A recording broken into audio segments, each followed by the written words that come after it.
Vegetative propagation वो होता है जिसमें पौधे के फ्लावर भाग को छोड़ के किसी भी भाग से हम नया प्लांट उगा सकते हैं, उसे हम वेजिटेटिव प्रोपोगेशन या वर्धी प्रजनन कहते हैं।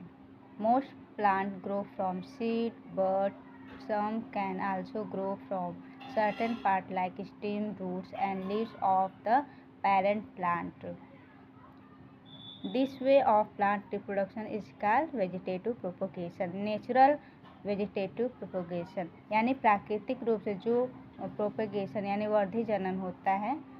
प्रोपोगेशन बाय स्टेम यानी पौधे के तने से। Plants have buds on their stem that can grow into new branches or plants. Some plants like banana, sugarcane, and bamboo produce underground stem called suckers. मतलब पौधे का वह भाग जो उसके पौधे का जो बड होता है, जो छोटा सा बड होता है, जो नया कली होती है, उससे पौधे के किसी भी ब्रांच से हम पौधे का प्रजनन कराते हैं। ऐसे जनन को हम प्रोपोगेशन स्टेम का प्रोपोगेशन वर्धी जनन कहते हैं। और ये बनाना, बम्बू, शुगर कैन में होता है, जिसको कि हम स्टेम को यानी तने को काट के हम नए नए पौधे को उगा सकते हैं। Each sucker grow into a new plant and breed away from the parent. मतलब अपने ही पेरेंट से हम नए पौधे को उगा सकते हैं और बड़ा कर सकते हैं। प्रोपोगेशन बाय अंडरग्राउंड स्टेम मतलब जो पौधे ऐसे पौधे स्टेम जो कि ज़मीन के अंदर गाड़ के उगाया जाता है। Certain plants like potato and ginger have swollen underground stem filled with food. These stem called tuber or rhizome have buds that grow into new plants when planted. मतलब पौधे का वह भाग जो कि ज़मीन के अंदर होता है, जैसे आलू, अदरक, जो कि ये पौधे को अपने स्टेम में भोजन के रूप में स्टोर करके ग्रो करता है, स्टोर कर लेता है। यहाँ पे देखिए, यहाँ पे फिगर दिया गया है प्रोपोगेशन इन जिंजर, और ये है आपका प्याज, अनियन। प्रोपोगेशन फ्रॉम लीव यानी पौधे के लीव से जो हम पौधे उगाते हैं उसे हम प्रोपोगेशन फ्रॉम लीव्स बोलते हैं, पत्तियों द्वारा। जैसे ब्रायोफिलम यहाँ आपको दिख रहा है, ये हम पौधे के पत्ती से हम नए पौधे को उगा सकते हैं। जैसे यहाँ देखिए न्यू प्लांट्स यहाँ पे ग्रो कर रहे हैं, ये ब्रायोफिलम का एक पत्ती है, जो कि पत्थर चट्टा भी इसको कहते हैं, जो कि आयुर्वेदिक होता है, किडनी के दवा में ये काम आता है। आर्टिफिशियल वेजिटेटिव ये तो नेचुरल हो गए, जो कि नेचुरल अपने आप ही होते हैं, और ये हो गया आर्टिफिशियल जो कि मानव द्वारा उगाए जाते हैं, लगाए जाते हैं। जैसे देखिए यहाँ पे कुछ दिए गए हैं।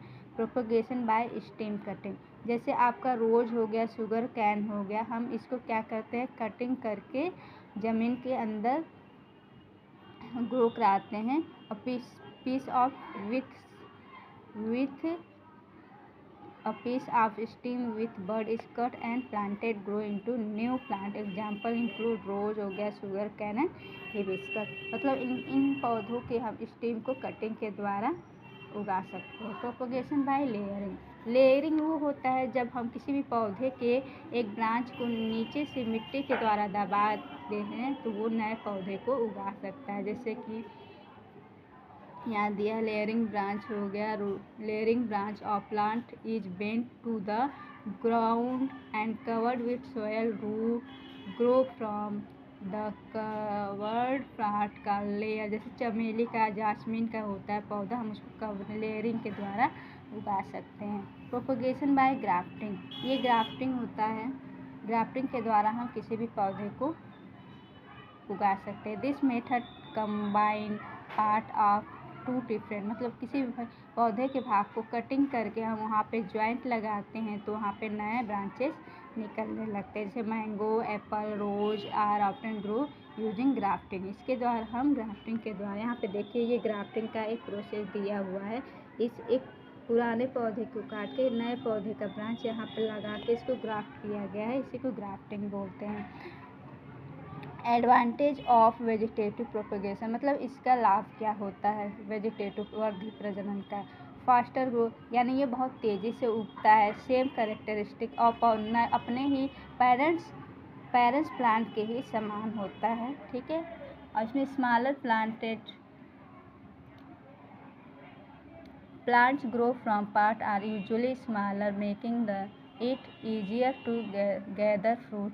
इसमें आसानी से फ्रूट जो है ग्रो कर लेते हैं। सीडलेस वैरायटी, इसमें सीड जो होते हैं बहुत कम आते हैं।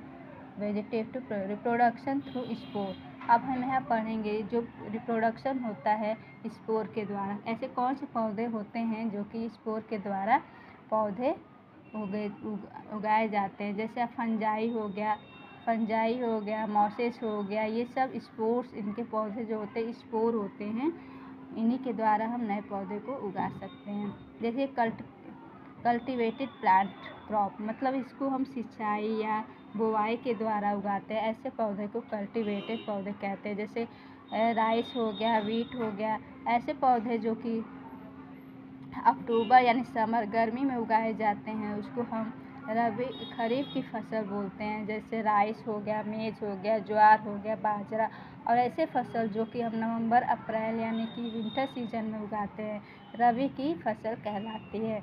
रबी crops are grow from November to April. Winter wheat and gram, जो भी विंटर में चना हो गया, मटर हो गया, गेहूँ हो गया, ये सब ठंडी के मौसम में उगाए जाते हैं। तो ऐसे फसल को हम रबी फसल कहते हैं।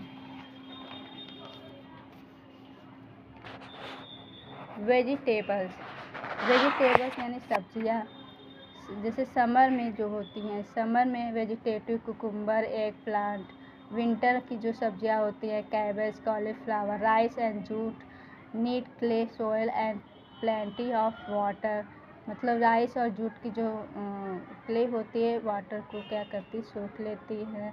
Wheat grow best in loamy soil with warm, मतलब गर्मी में ये लोमी सोयल में होती है condition early and dry sunny condition later. Cotton grow when black soil, काली मिट्टी में उगाई जाती है। मिलेट्स बाजरा, जो कि ग्राउंड नट नीड सैंडी, मतलब बालुई मिट्टी, और लेस, मतलब थोड़े से वाटर के लिए इसके लिए ज़रूरत होती है। Sugarcane require well drain fertilize soil, बहुत ही फर्टिलाइज सोयल की आवश्यकता होती है। टी जो होती है ग्रो ऑन हिल स्लोप, मतलब ये पहाड़ों पे उगाई जाती है। Well drain soil is specially in Assam, और आसाम, वेस्ट बंगाल, केरला एंड तमिलनाडु में उगाई जाती है। एग्रीकल्चर, जो कि खेती होती है। कृषि, agriculture involve preparing land for cultivated and rearing cattle, मतलब जो कृषि होता है ये लैंड को प्रिपेयर करता है, कल्टिवेटेड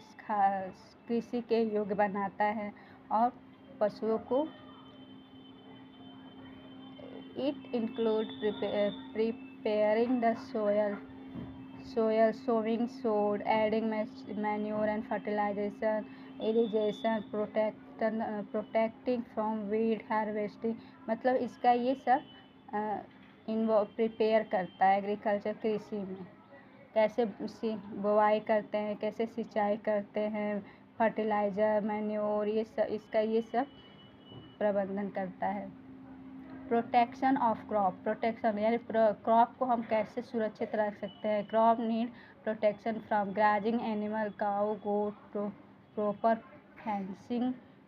पेस्ट यानी फर्टिलाइजेशन के हम पेस्ट, जो ग्रास होपर होते हैं, रैट होते हैं, उनको हम पेस्ट का छिड़काव करते हैं तो वो फसलों को नुकसान कम पहुंचाते हैं। पेस्टिसाइड और इंसेक्टिसाइड इंसेक्ट को दूर भगाता है, पेस्टिसाइड भी इंसेक्ट को दूर भगाते हैं। फंगल डिजीज यूजिंग, और फंगल जो पौधों पे फंगल डिजीज लगते हैं उनके लिए हम फंजीसाइड का यूज करते हैं। वीड यूजिंग हर्बिसाइड, और जो वीड होते हैं उनके लिए हम हर्बिसाइड का यूज करते हैं, जिससे कि जो अनवांटेड घास होती हैं वो कम हो जाती हैं। स्टोरेज ऑफ क्रॉप, यानी हम जो क्रॉप होती है, फसल होती है, उसको हम कैसे स्टोर करते हैं। आफ्टर हार्वेस्टिंग मतलब कटाई के बाद grain need to be protected from moisture, fungi, insect and rodent.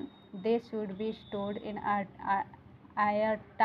airtight and sealed container to keep them safe. Air container और एयर टाइट हम जगहों पे सीड को रखते हैं तो फसल जो हमारी होती है सुरक्षित रहती है।